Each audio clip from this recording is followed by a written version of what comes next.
Welcome to movies insight. दोस्तों, आज मैं जिस कहानी का एक्सप्लेन करने जा रही हूँ उसका नाम है डेथ्स गेम। कहानी शुरू होती है एक लड़के से जिसका नाम जोई है। वो एक अजीब जगह अजीब हरकतें कर रहा था। अचानक वो रोने लगता है। तभी हम एक लड़की को देखते हैं जो हाथ में गन लेकर जोई के पास आ रही थी और कहती है, तुमने यहाँ आकर बहुत बड़ी गलती की। जोई कुछ कर पाता उससे पहले वो लड़की जोई को मार डालती है। सीन काट होता है। अब हम 7 साल पहले का देखते हैं। जोई कहीं पर जा रहा था, तभी उसे अपनी गर्लफ्रेंड जेसुका की कॉल आती है। जोई जेसुका को कहती है, मैं एक मशहूर कंपनी में इंटरव्यू देने जा रही हूँ। जेसुका ये सुनकर बहुत खुश होते हैं। जोई कहता है, मैं तुम्हें इंटरव्यू के बाद कॉल करूंगी। ये बोलकर अब वो कॉल काट कर देती है। अचानक एक आदमी कार से टकराकर जोई के सामने आकर गिरता है और वो आदमी वही मर जाती है। ये देखकर जोई बहुत डर जाता है। जब वो इंटरव्यू देने आता है तभी वो बहुत कांप रहा था, जिस कारण वो सिलेक्शन नहीं होता। जोई रोते रोते जेसुका के घर आ रही थी और देखती है जेसुका कोई और लड़के के साथ कार से उतर रही थी और लड़का जेसुका को रोज देती है और वहां से चला जाता है।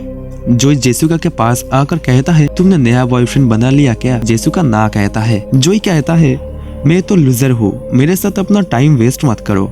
जेसुका कहती है, ऐसा मत बोलो, तुम और मेहनत करो। जोई कहता है, अब मैं थक चुका हूँ, मुझसे अब और बर्दाश्त नहीं होता। जोई जेसुका से ये रिलेशनशिप खत्म करने के लिए कहता है। जब जोई अपने घर आ रहा था तो बारिश शुरू हो जाती है। वो देखता है कि घर में ताला लगा हुआ है और अंदर का सारा सामान बाहर पड़े बारिश में भीग रहा है। असल में जोई कुछ महीनों से घर का किराया नहीं भर रहा था, जिस कारण घर के ओनर ने ऐसा किया। सारी रात जोई वहीं पर बैठी रहती है। अब सुबह हो जाती है। वो सुसाइड करने एक बिल्डिंग के टॉप फ्लोर पर चढ़ जाता है। तभी उसके मन में वही आदमी का ख्याल आता है और उस आदमी की वजह से मेरा लाइफ बर्बाद हुआ, ऐसा सोचता है। तभी जोई नीचे कूद जाता है। जब जोई को होश आता है तो खुद को एक प्राइवेट प्लेन में पाता है।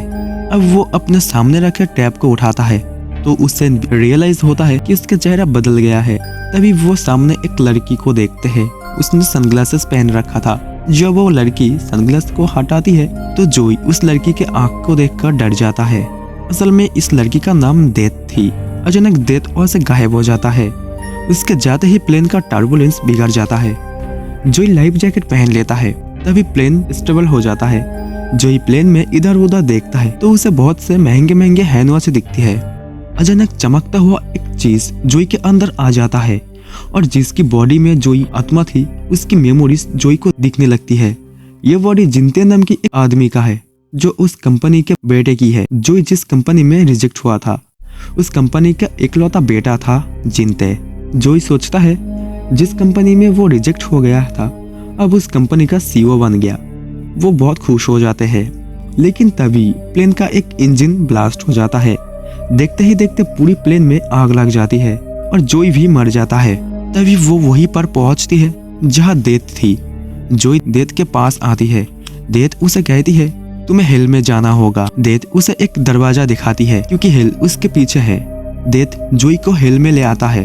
ये देखकर वो रोने लग जाता है और कहता है, आखिर मैंने ऐसा क्या किया जो मुझे इसके अंदर जाना होगा। डेथ कहती है, तुम्हारी गलती ये है कि तुमने मुझे ढूंढते हुए मेरे पीछे यहाँ आ गए, मतलब तुम्हारी मौत आने से पहले तुमने सुसाइड कर ली। जोई कहती है, जब मैं जिंदा थी तब भी मेरी जिंदगी हेल की तरह थी, मुझे मरने के बाद भी वहीं पर जाना होगा। डेथ जोई के सर पर बंदूक रख देती है और तभी उसे शूट कर देती है और ये स्टोरी यहीं पर एंड हो जाते हैं। तो गाइस, आप लोगों को ये छोटा सा एक्सप्लेनेशन कैसा लगा तो कमेंट सेक्शन में जरूर बताइएगा। तो चलिए मिलते हैं किसी और नए एपिसोड के साथ।